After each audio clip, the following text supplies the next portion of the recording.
अर्जुन की पत्नी, अभिमन्यु की माता, श्री कृष्ण की बहन।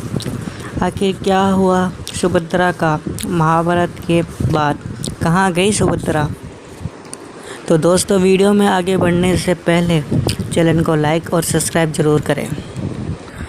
भगवान श्री कृष्ण और बलराम की बहन अर्जुन की पत्नी सुभद्रा। इन्होंने महाभारत में एक महत्वपूर्ण भूमिका निभाई थी। इनके माता पिता का नाम वासुदेव और माता का नाम रोही था। महाभारत में यह तो आप जानते ही होंगे कि बलराम द्वारा हंसी खुशी सुभद्रा का हाथ दुर्योधन के हाथ में दिया जा रहा था, जबकि सुभद्रा को इस बात की सहमति भी नहीं थी। जब सुभद्रा को पता चला कि उसकी सहमति के बिना दुर्योधन से उसकी शादी की बात चल रही है, तो सुभद्रा को बहुत बुरा लगा। ऐसे में भगवान श्री कृष्ण के कहने पर अर्जुन सुभद्रा के साथ भाग जाते हैं।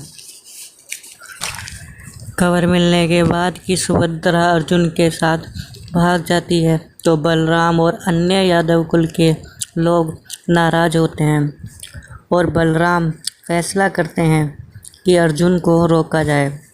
अर्जुन का पीछा करने पर अर्जुन को रोका जाता है, और जब अर्जुन को रोका गया तो अन्य लोग आकर साथ ही श्री कृष्ण के समझाने पर बलराम समझ जाते हैं, जिससे अंत में सब मान जाते हैं और हंसी खुशी द्वारका में सुभद्रा और अर्जुन का विवाह होता है।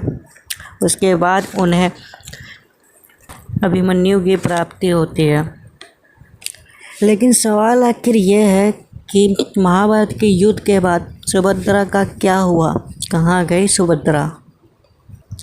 फिर अभिमन्यु तो वीरगति को प्राप्त हुए, साथ ही अर्जुन कुछ समय पश्चात ही स्वर्ग के लिए प्रस्थान कर गए। तो उसके आखिर हुआ तो हुआ क्या? चलिए विस्तार से जानते हैं।